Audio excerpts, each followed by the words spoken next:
ഞാനിനി ഇല്ല, UDF-ലേക്ക് ഞാനില്ല. ഈ ഒരു ഘട്ടത്തിൽ UDF-ലേക്ക് ഞാനില്ല. പ്രഖ്യാപിത നയാണ്. മനസ്സിലായില്ലേ? ഞാനില്ല കേട്ടോ. ഇനി എന്നെ ദയവായിട്ട് ഒരു നേതാക്കന്മാരും വിളിക്കരുത്.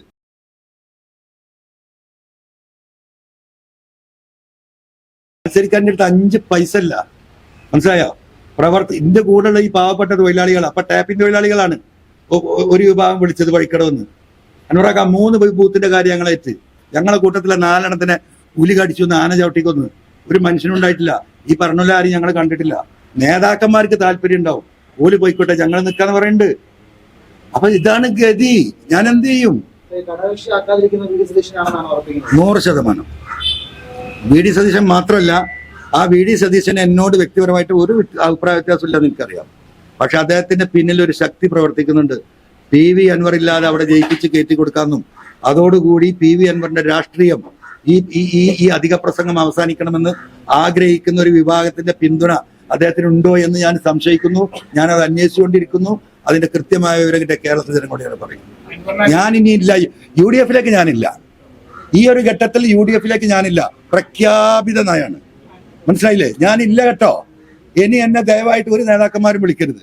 ഒരു സമുദായ നിങ്ങളോടൊക്കെ അങ്ങേ അറ്റത്തെ ബഹുമാനമുണ്ട്, ആദരവുണ്ട്. എന്നെ സ്നേഹിച്ച നിലമ്പൂരിലെയും കേരളത്തിലെയും കോൺഗ്രസ്സുകാരോടും ലീഗുകാരോടും സഖാക്കൾ എന്നെ വിളിക്കുന്നുണ്ട്. നിങ്ങൾ വരി, ഞങ്ങൾ ഇവിടെ ഉണ്ട് എന്ന് പറഞ്ഞിട്ട്. ആ പാവപ്പെട്ട തൊഴിലാളികളായ സഖാക്കളോട് എനിക്ക് കടപ്പാടുണ്ട്. പക്ഷെ എനിക്ക് ശേഷിയില്ല.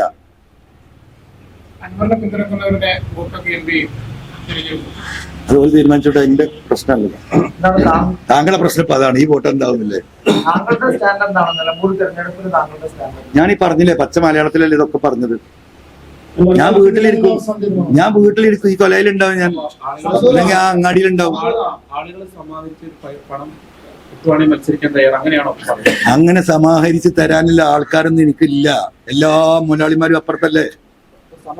ഈ ഓട്ടോറിക്ഷ തൊഴിലാളികളും ഈ കൈവണ്ടി വലിക്കണോലും ഈ റോട്ടിൽ കച്ചവടം ചെയ്യുന്ന ഈ എന്താ പറയാ, അവരല്ലേ അന്നും ഇന്നും എന്റെ കൂടെ ഉള്ളൂ. ഓലെടുത്ത് എവിടെയാ പണം? ഒരു ജീവിതത്തില് 2 അറ്റം മുട്ടിക്കാണ്. ഇപ്പൊ സകല നാട്ടിലും പനിയായി, മഴ തുടങ്ങിയിട്ട്. ഓൽക്കൊരു പാരാസെറ്റമോൾ വാങ്ങാൻ ശേഷിയില്ലാക്കുക. എനിക്ക് ധൈര്യമായിട്ട് ഇറങ്ങിപ്പോലോ. ഞാൻ ഒരു പൈസ ഈ ഗവൺമെന്റ് 9 കൊല്ലത്തിലേക്ക് വാങ്ങിയിട്ടില്ല. ഒരു പാരാസെറ്റമോൾ വാങ്ങാൻ PV അൻവർ വാങ്ങിയിട്ടില്ല. എനിക്കും കുടുംബം കുട്ടികളൊക്കെ ഉണ്ടല്ലോ. ഇവിടെ വിമാനവും കപ്പലും എന്താ പറയാ കോർപ്പറേറ്റുകളുമുള്ള MP-മാരും MLA-മാരും ഒക്കെ നാട്ടിലുണ്ടല്ലോ. ഓലൊക്കെ ചികിത്സക്ക് അമേരിക്കക്ക് പോവുക ഈ നാട്ടുകാരെ പൈസ വാങ്ങിയിട്ട്. അവിടെ ഈ വിഷയങ്ങൾ മുഴുവൻ ഉണ്ടാകും. ഇപ്പൊ ഞാൻ ബേബി പോയി കിടന്നില്ലേ ഒരാഴ്ച മുമ്പ്, നിങ്ങൾക്കറിയാലോ. 77,000 റുപ്യ ഞാൻ ബില്ലടച്ചിട്ടാ പോകുന്നത്. ഞാൻ റീഇംബേഴ്സ്മെന്റിന് ഇന്ന് വരെ വെല്ലുവിളിക്കുക കൊണ്ടിട്ട കണക്കുണ്ടോന്ന്. മറ്റോലോ കാലിന് ചെറിയൊരു മുട്ടുവേദന ഉണ്ടായ അമേരിക്കയിൽ പോയിട്ട് പരിശോധിക്കണം അല്ലേ? ആരാ പോണ്? വിമാനമുണ്ട്, ഓന് കപ്പലുണ്ട്, സ്വന്തമായിട്ട് വിമാനത്തിൽ വേണമെങ്കിൽ പോവാ. അത് ഈ നാട്ടുകാരെ പൈസ വാങ്ങിയിട്ട. അതെന്നെ വ്യത്യാസം. അപ്പൊ ഞാൻ എന്ത് ചെയ്യും? ഏത് മുതലാളി എന്റെ കൂടെ?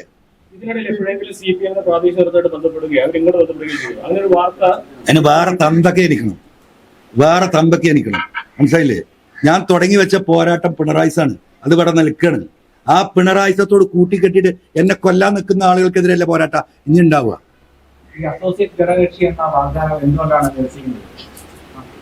മലയാളല്ലേ മാഷ ഇവിടെ പറഞ്ഞത്? നിങ്ങൾ ഈ ഫോണിൽ അയച്ചു വിട്ട ക്വസ്റ്റ്യൻ ചോദിക്കാൻ നിൽക്കുക. അവര് പണി തുടങ്ങി. ഇപ്പോഴും എസ്റ്റേറ്റ് വിട്ട് കിട്ടിയ കടലാസ് കയ്യിൽ കിട്ടൂല. കാരണം എസ്റ്റേറ്റിന് വില കൂട്ടി കൊടുക്കണം. 10,000 റുപ്യ 15,000 റുപ്യ സെന്റിനുള്ള ഭൂമി ഇപ്പൊ തന്നെ 45,000 ഗവൺമെന്റ് കൊടുത്തു. ഇനി 1 ലക്ഷം വേണമെന്ന് പറഞ്ഞിട്ട് സുപ്രീം കോടതിയിൽ കേസ് പോവുക. ഇതാണ് ഞാൻ പറയുന്ന നെക്സസ്. ധാരണയാ. ആദ്യം കയറുക, നിങ്ങൾ കോടതിയിൽ പോവുക. കോടതിക്ക് സ്വാഭാവികമായിട്ട് പറയില്ലേ, നിങ്ങൾ ഭൂമി ഏറ്റെടുത്ത പോലെ മാന്യമായ പ്രൈസ് കൊടുക്കണമെന്ന്. ഞാൻ പറയും, ഇനിയും പറയും. ആ പാവപ്പെട്ട മയ്യത്തിന്റെ മുകളിൽ പാന്തം വലിക്കുക എന്ന് പറയും പണ്ടത്തെ ആളുകൾ.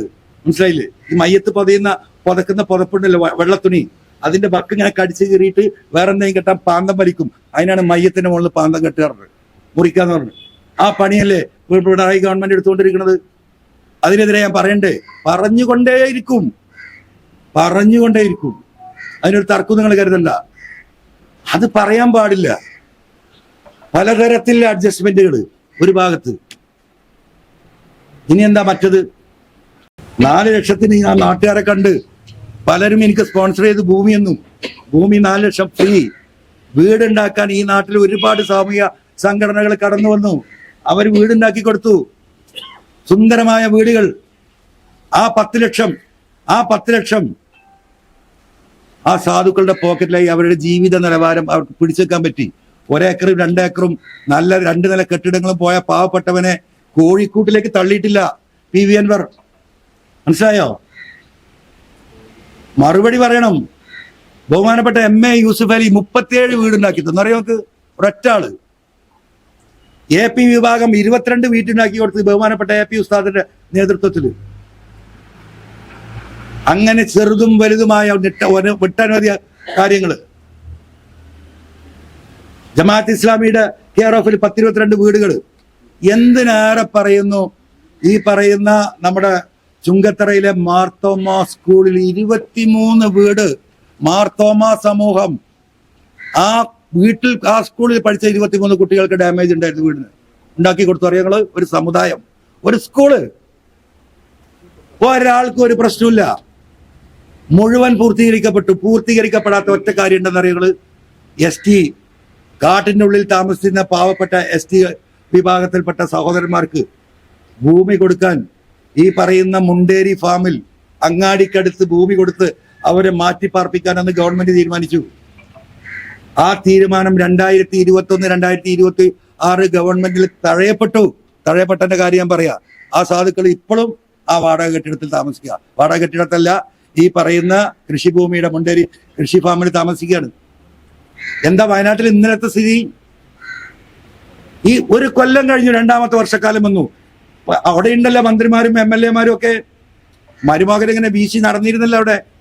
ഒരാൾക്ക് വീടുണ്ടാക്കി കൊടുത്തോ സഹോദരന്മാരെ? ഒരാൾക്ക് 700 കോടി ഉറുപ്പിക വയനാടിന് വേണ്ടി മാത്രം കേരളത്തിലെ ജനങ്ങൾ സംഭാവന ചെയ്ത 700 ചില്ലാനം കോടി. പ്രതിപക്ഷം അന്ന് ആകെ ആവശ്യപ്പെട്ടത് മുഖ്യമന്ത്രിയുടെ ദുരിതാശ്വാസ നിധിയിൽ ആ ഫണ്ടിടരുത്, വയനാടിന് വേറെ അക്കൗണ്ട് ഉണ്ടാക്കണമെന്ന് പറഞ്ഞു. അക്കൗണ്ട് ഉണ്ടാക്കി ജനങ്ങളിലേക്ക് പൈസ കൊടുത്തു. 100 കണക്കിന് വീടുണ്ടാക്കാൻ ആളുകൾ തയ്യാറായി നിന്ന് ഇതേപോലെ തന്നെ അടുപ്പിച്ച് അങ്ങോട്ട്. ഇന്നലെ വൈത്തിരി താലൂക്ക് ഓഫീസിൽ ഈ പാവപ്പെട്ടവര് വാടകയ്ക്ക് വേണ്ടി കരയാ. ആരെങ്കിലും ഉണ്ടോ പ്രതികരിക്കാൻ? ആരെങ്കിലും ഉണ്ടോ? ഈ മുഖ്യ 700 ചില്ലാനം കോടി എവിടെ പോയി? 400 വീടാ ഗവൺമെന്റിന്റെ കണക്കിൽ നഷ്ടപ്പെട്ടത്. 1.25 കോടി വെച്ച് സാധുക്കുന്ന പിടിച്ചോ ചെക്ക്, നിങ്ങൾ എവിടെ പോയി ജീവിക്കുക, എവിടെ പോയി ഭൂമി വാങ്ങിക്കോ എന്ന് പറഞ്ഞാൽ തീരൂലേ? അതിനല്ലേ സെപ്പറേറ്റ് പണം കൊടുത്തത്?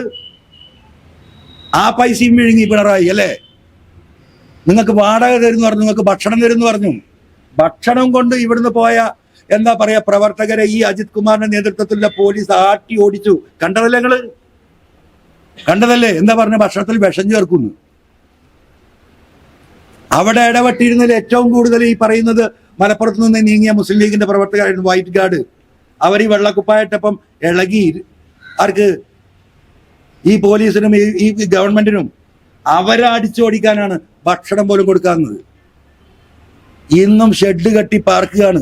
1.25 കോടിക്ക് അർഹരായ ഈ 400 വീട്ടുകാർ ഷെഡ് കെട്ടി പാർത്തിട്ട് ആ ഷെഡിന്റെ വാടക ചോദിച്ച് ഇന്ന് സമരത്തിലെ സുഹൃത്തുക്കളെ.